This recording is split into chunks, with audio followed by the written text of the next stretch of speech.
Hello, I'm Peace Emmanuel from Zenith University. Keep watching Xlive, the mouthpiece for the youth. Hi, my name is Stephen Meyer from Radford University College. Keep watching Xlive, the mouthpiece for the youth. Hello, my name is Harriet, a student of the University of Ghana. Keep watching Xlive, the mouthpiece for the youth. Hello, my name is Mia Jubaini from University of Professional Studies. Keep watching Xlive, the mouthpiece for the youth. Yes, it's your boy Fuse ODG, and you are now tuned into Xlive, the mouthpiece for the youth, because you know they're spreading the best message for the world. Let's go. My name is Ernest Lartey. I'm the CEO and founding president of Ghana Limited. You're watching the Xlive show. We'll be back shortly. I'll tell you more about my company.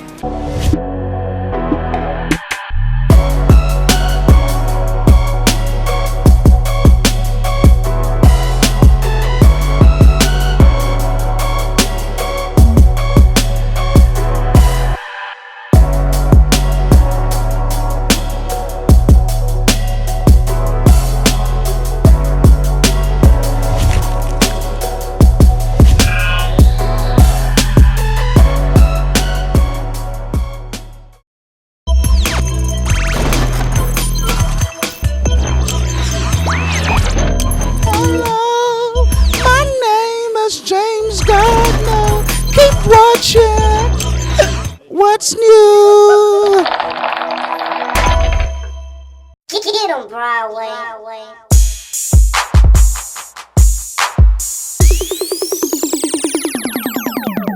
Hi, you're here with me, Khadija Musa, and I'm an Xlive correspondent here in Midrand. How would you feel to take charge of your own idea? Now, leaders have the audacity to stand on international media and talk about youth engagement and youth empowerment as if they care. Right here on the Xlive, the mouthpiece for the youth.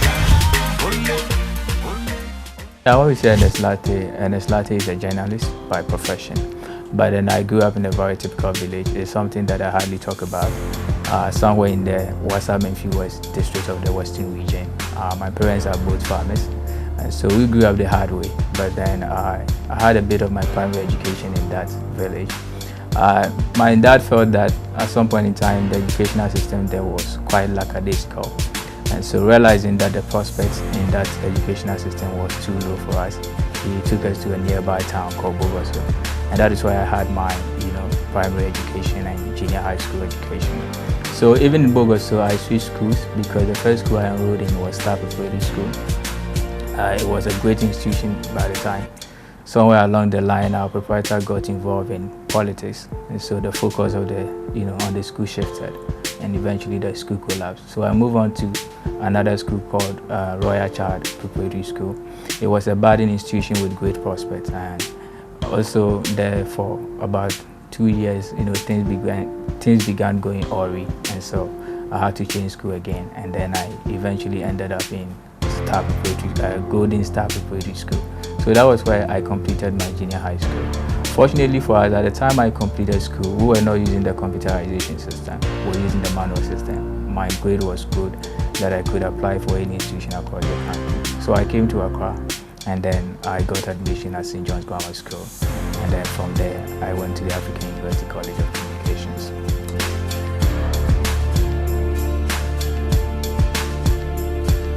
My achievements at the African University College of Communications is quite an epic one. I take pride in the fact that I did a lot of things when I was on campus at the time.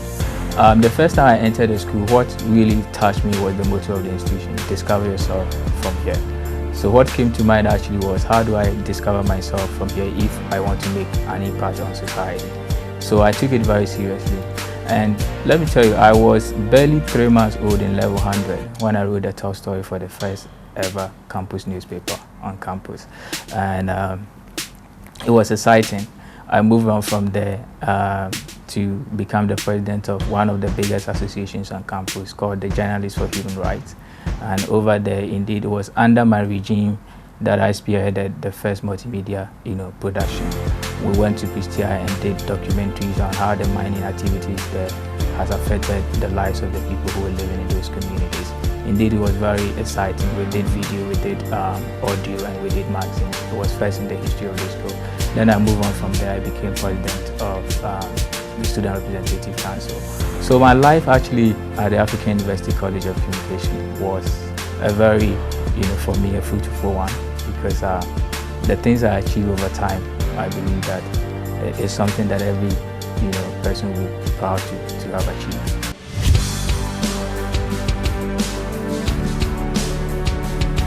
How did Freshman started? Okay. Well, I'm somebody who is very much passionate about National Geographic documentaries. And indeed, all my friends who are very close to me will tell you that I like wildlife documentaries a lot.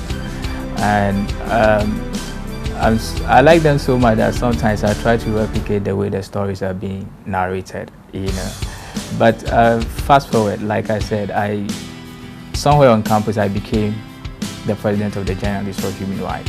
At the time, we had Canadian interns who were coming from Canada to join us on campus. So we got ourselves involved in documentary productions and all that. So I became, quite fascinated about the whole event, and I took it seriously. My friends thought I was joking on campus at that time, but then it was a dream I was nursing. So whilst in school, I had the opportunity to do internship with the Ghana News Agency for a significant period of time, and then some voluntary work with TV Ghana during the 2012 election. So after school, after my national service, I decided to leverage on the experience I've gotten from these two great institutions to launch myself into full-time documentary production. Now, how do I do that? Financially, I'm not there. Logistically, I'm constrained. So I had to rope my colleagues into accepting the business plan. So I talked to a few to them by way of getting them to consent to the vision and then bringing the expertise on board, so that by doing that, subsequently they can become shareholders of the company. I tell you, I didn't know how I managed to convince them, but I succeeded in getting quite a handful of them, and we started the business. But before we could even finish with our first production, some of them landed jobs and then they left. So eventually, when it mattered most, it was only two of us who stayed on the job, and together we are above every storm and tide to be where we are today. So pretty much there have been challenges starting the business, but Ebenezer, this is how far God has brought us.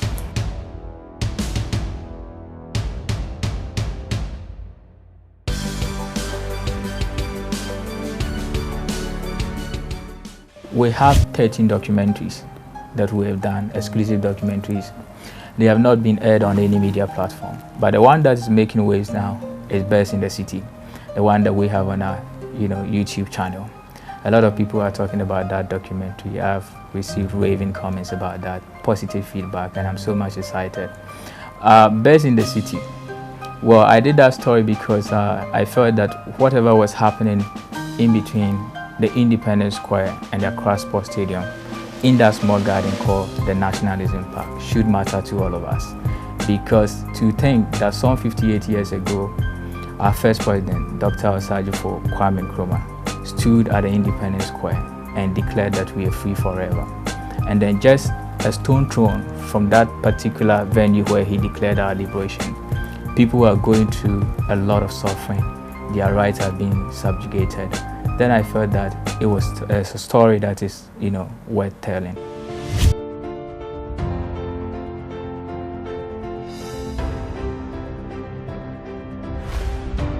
They travel to Accra in their quest for greener pastures, only for their woes to be deepened. Now without homes and jobs, they stray and sweat for survival. And when night falls, the Nationalism Park becomes their home to rest their heads all through the night. From the benches to the mats and the bare grass, they sleep and hope for an end to their afflictions. Their plea is simple: they deserve better. Okay, especially for me, it's better if Ghana government do something for these Ghanaians boys. Serious. Me, my own is not a problem. But these people, look them. There are more than 1,000 here. They don't have place to go, place to sleep, they don't have work, nothing.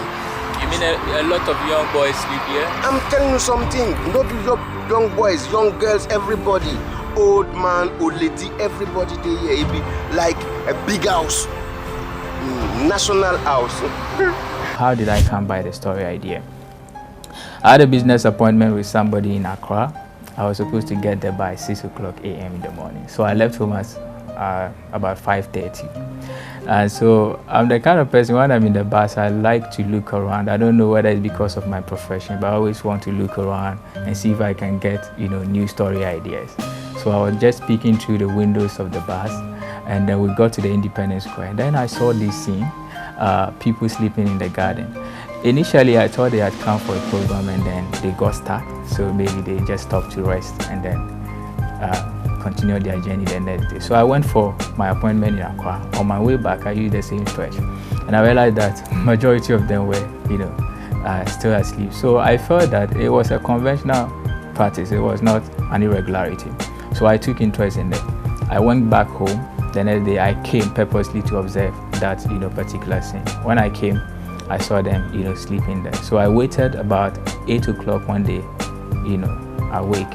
I struck a conversation with a few of them. Many of them were very reluctant, even though I wasn't having the camera and all that on me. But a few of them opened up to me and they told me why they were sleeping there. I said, wow, I'm touched by your story. I want to tell a story to the world. Maybe somebody out there will also be touched and then, come to your aid and others. So they opened up to me.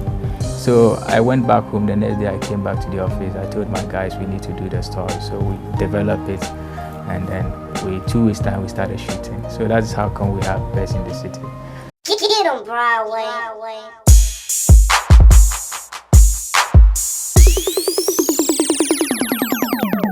Hi, you're here with me, Khadija Musa, and I'm an Xlive correspondent here in Midrand. How would you feel to take charge of your own idea? Now, leaders have the audacity to stand on international media and talk about youth engagement and youth empowerment as if they care. Right here on the Xlive, the mouthpiece for the youth.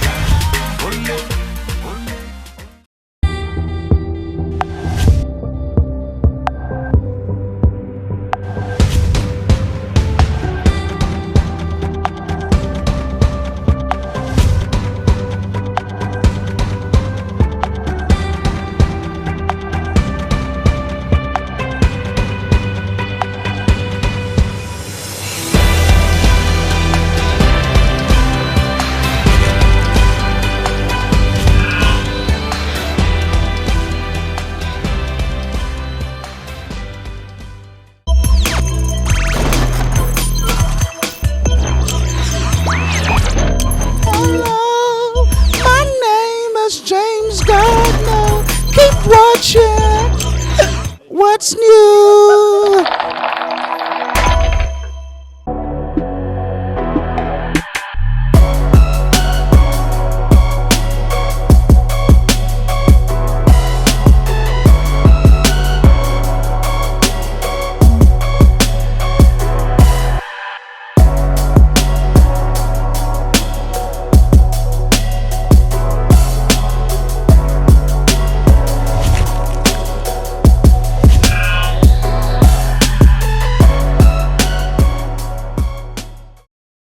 When you talk about entrepreneurship, on my side, I would say that just doing something that you love so much, something that will benefit society and benefit yourself.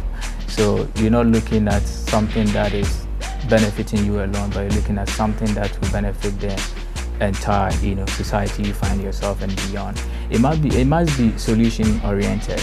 You get it. Whatever idea you have, whatever vision you have of pursuing, must be solution oriented. So it must be driven towards solving a problem in the society, and that is my whole concept of entrepreneurship. So I got into this because I felt that even with the proliferation of media houses in Ghana, we cannot have all the stories told. Indeed, we need to have institutions or organizations like mine to be able to make up for the deficit in the system. And that is why I came up with the concept of Pressman Ghana Limited, just to revolutionize the media landscape.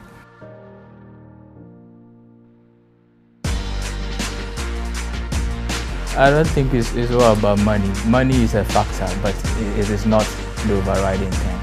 I started with nothing, like I said in my preliminary comments. All I had was the business idea, and like I said, I decided to rope my friends into it so that I can capitalize on their expertise, and then subsequently they will also become, shareholders of the company and all that. So it's not always about money. It's about the vision and having the clear direction as to what you want to do and what you want to achieve. I think once you have that, you are ready to go. So people shouldn't always focus on the money bit. The money will come, but don't focus on the money bit. I like playing football. I'm not good at it, but I just like it. I play it anyhow. I also like eating a lot. So I like to hang out with friends, when I have free time. And most of the time I like, going on hiking and all that with my church, the youth of my church. So those are the things I do at my leisure time.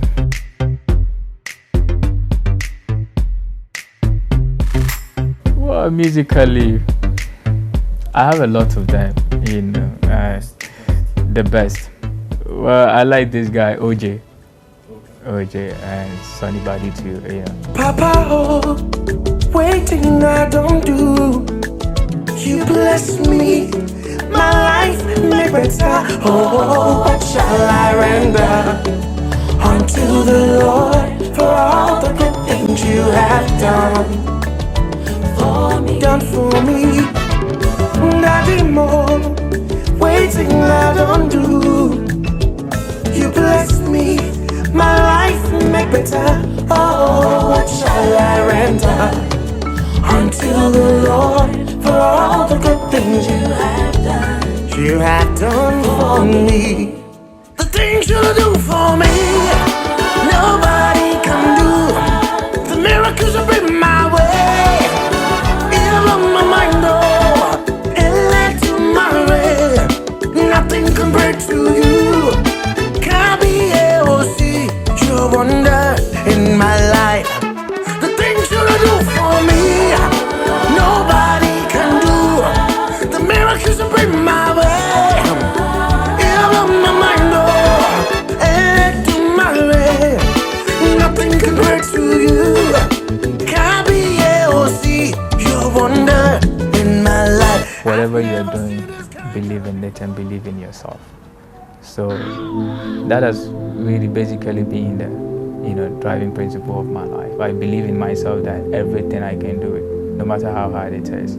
And some people see me as very daring, and way back in school I proved to be that type, serving in all the clubs and associations on campus and rising to the top to be the SRC president. So I believe so much in myself that whatever I want to do, I can do it.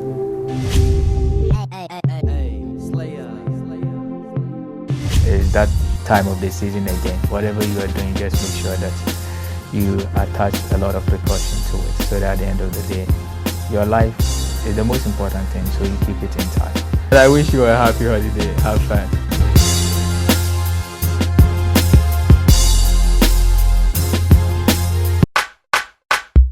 Theo, why is this so beautiful?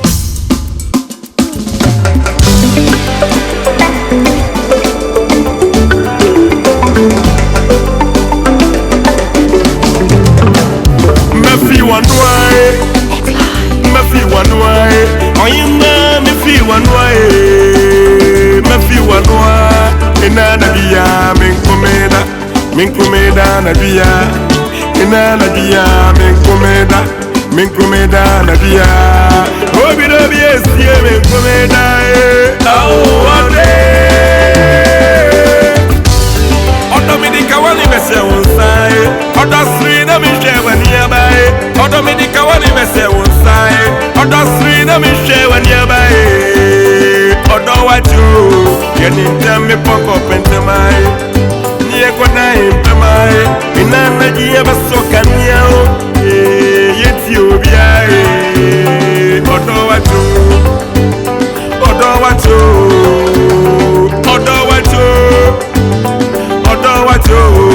inana di minkumeda na dia, inana dia minkumeda na dia. Mefi one way, mefi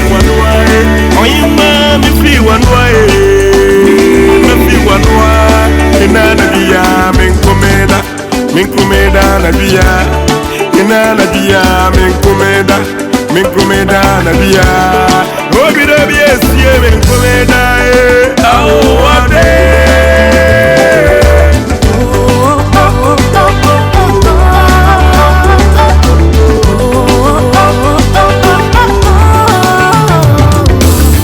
Do you know ever since that I met you, you've been a trumpet of my life, and all I want is to tell you I cannot do without you. Oh baby, please tell me I'm your baby. Do you know ever since that I met you, you've been a private of my life, and all I want is to tell you I cannot do without you. Oh baby, please tell me I'm your baby.